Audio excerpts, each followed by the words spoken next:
आज आम्ही प्रभाग क्रमांक 17 मधून विलासपूर गोळीबार मैदान इथून सर्व पुरुष वर्ग आणि महिला वर्ग कमी वेळामध्ये मला वाटतं 100-150 जण आम्ही एकत्र आलो आहे. ह्याच्या मागचं कारणही तसं आहे.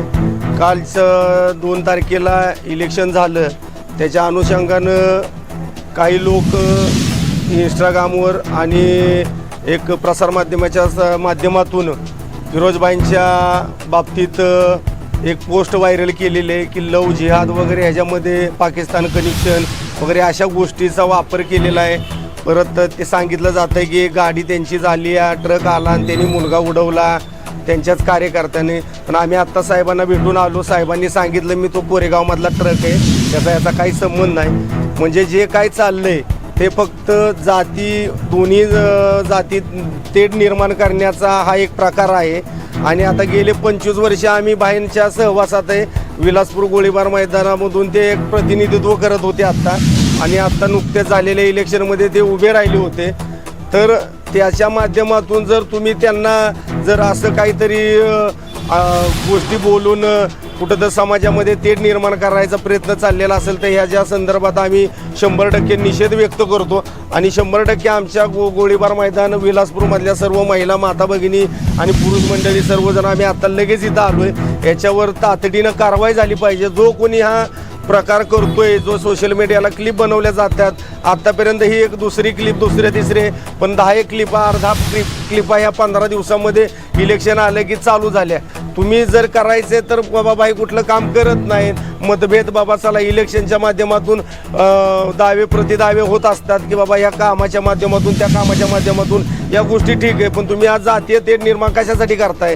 आज आम्ही गेले 25 वर्ष आज त्यांना असं ओळखतोय. आज दोन्ही महाराजांच्या शाहू, आज आपली ही राजधानी आहे, छत्रपतींची गादी आहे आपली सातारा मध्ये. तुम्ही हे जातीयवाद निर्माण करायचा हा तुमचा प्रयत्न चाललेला आहे. तर याच्यावर कुठंतरी निर्बंध घातला पाहिजे आणि कठोर कारवाई यांच्यावर झाली पाहिजे, एवढंच आमच्या गोळीबार विलासपूरच्या वतीनं सांगणं आहे. रिपीट मारू नका. फिरोजबाई हे गेले 4-5 वर्ष झालं कोरोना काळापासून आज समाजकार्य करतात. या समाजकार्य करत असताना देखील आज तिथे एवढा मोठा हिंदू समाज आहे, परंतु कोणालाही वाटलं नाही की शिवजयंती मोठ्या प्रमाणात साजरी करावी. ती फिरोजबाईंनी एवढ्या मोठ्या प्रमाणात गेले 3-4 वर्ष शिवजयंती साजरी करतात. जो माणूस शिवजयंती साजरी करतो तो माणूस असलं कृत्य करूच शकत नाही.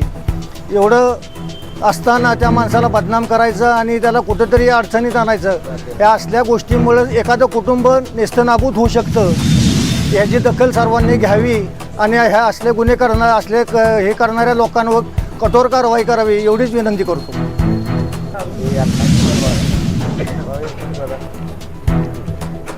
नमस्कार. आत्ता येऊ घातलेल्या 2025च्या नगरपालिका निवडणुकीमध्ये आपले वॉर्ड क्रमांक 17 मधले फिरोजबाई पठाण आणि पूनम निकम ह्या उभ्या राहिल्या होत्या. मतदारसंघ हा सातारा जिल्ह्यातला तसा फार मोठा आहे आणि सगळ्या जिल्ह्याचं लक्ष, ह्या सातारा जिल्ह्यातलं लक्ष सगळं विलासपूरकडे आहे. आणि आमचे फिरोजबाई म्हणजे हे गेले 20 ते 25 वर्ष झाले छत्रपतींच्या राजधानीतले आणि छत्रपतींच्या वंशजातले 13वे वंशज छत्रपती उदयनसिंह शिवेंद्रसिंह महाराज यांचे अगदी उजवा हात आहे आणि त्यांचे ते शिष्य आहेत आणि अगदी त्यांच्या कंठस्थ म्हणजे त्यांच्या खूप जवळचे मित्र आहेत. आज आपल्या छत्रपतींच्या वंशजामध्ये आज एक मुस्लिम मावळा आहे, हे लोकांना पाहवत नाही. आणि छत्रपतींचा मावळासुद्धा, छत्रपती शिवाजी महाराजांचा मावळासुद्धा हा मुस्लिमच होता. आणि साईबाबा हे सुद्धा मुस्लिमच होते, हे हिंदूंचे दैवत आहे. तर आज ह्या इलेक्शनच्या मध्ये लोकांनी, त्यांना काही समाजकंटकांनी खंडणी मागितली होती, पण भाईंनी ती खंडणी देण्यास नकार केला. खंडणी पैसे वाटले नाहीत, खंडणी देण्यास नकार केला.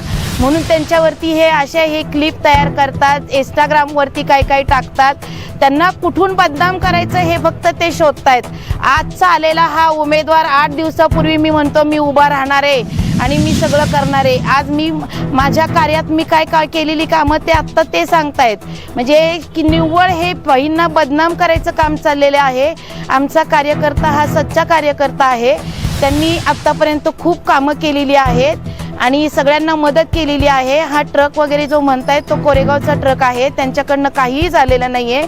मावळ्यांनो, तुम्ही पुढून वार करा, मागून वार करू नका आणि सच्चा असाल तर पुढं या बांगड्यावरून मागणं खेळू नका. मला एकच सांगायचं आहे, आम्ही सच्चा मर्द असेल तर त्यांनी पुढं येऊन खेळावं, मागणं वार करू नये. आणि भाईंसाठी आम्ही निषेध व्यक्त करू. अख्खा विलासपूर उद्या 11 वाजता इथं उभा राहीन. आमचा गुन्हा नोंद झाला नाही तर त्याच्या पुढं सगळं पोलीस डिपार्टमेंटनी सांभाळावं ही मला नम्र विनंती.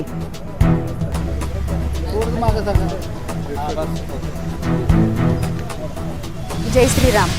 मी सामाजिक कार्यकर्त्या सुवर्णताई पाटील. आज जे जाती धर्मात तेढ निर्माण करायचं काम झालं आहे, हिंदू आणि मुस्लिम हे असं म्हणून जे काही कृत्य करताय तुम्ही, हे कुठंतरी चुकीचं आहे आणि त्याला समाजात गालबोट लागेल व जाती धर्मात तेढ निर्माण होईल असं कुणी वागू नये.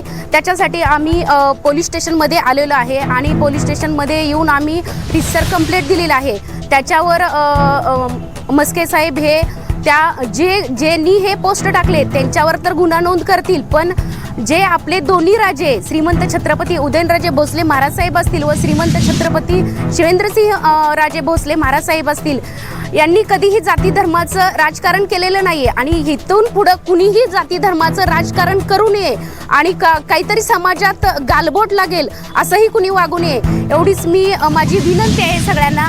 आणि आज आम्ही येऊन सर्व विलासपूर असतील किंवा सातारा जिल्हा असेल त्यांना सगळ्यांनाच याची खंत आहे. जाती धर्मात जे चाललंय ते कुठंतरी जिहाली व्रती आणि हे म्हणजे जो कोण पोस्ट टाकतोय याला तर कळतंय का की आपण जिहाली वगैरे कुणाला म्हणतोय. बरं, तुम्ही असं काही बघितलंय का? ते कुठंतरी म्हणजे थांबलं पाहिजे, एवढीच माझी विनंती आहे. आणि पोलीस स्टेशनला येऊन आम्ही रितसर कंप्लेंट केलेली आहे आणि त्याच्यावर साहेब दखल घेतील हेही मला विश्वास आहे. जय हिंद, जय महाराष्ट्र.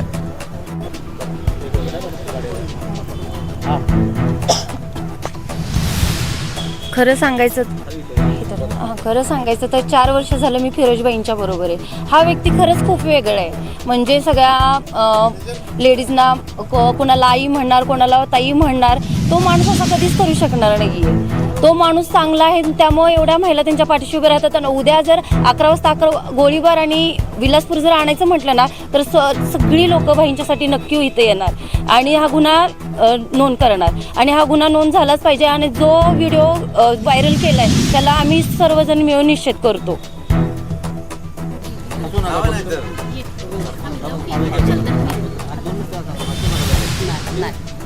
असले बायकी चाळी करण्यापेक्षा ना समोर येऊन वार करावा, मला तर असं वाटते. कारण आज बाईंच्या बदनाम करायचं त्यांच्याकडे कारणच नाही, फक्त एकच कारण भेटते, ती म्हणजे जात.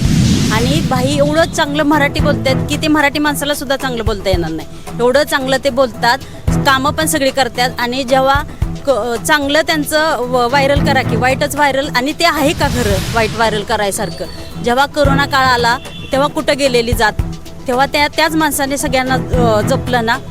तर अशा आज माझ्या नावानेच मी उद्या गुन्हा दाखल करणार आहे, मनीष आवळे म्हणून, की ज्या माणसाने पोस्ट व्हायरल केली त्याच्या नावाचा बी गुन्हा मी दाखल करणार आहे आणि ज्यांनी ही बनवली त्याच्या पण नावाचा गुन्हा दाखल करणार आहे.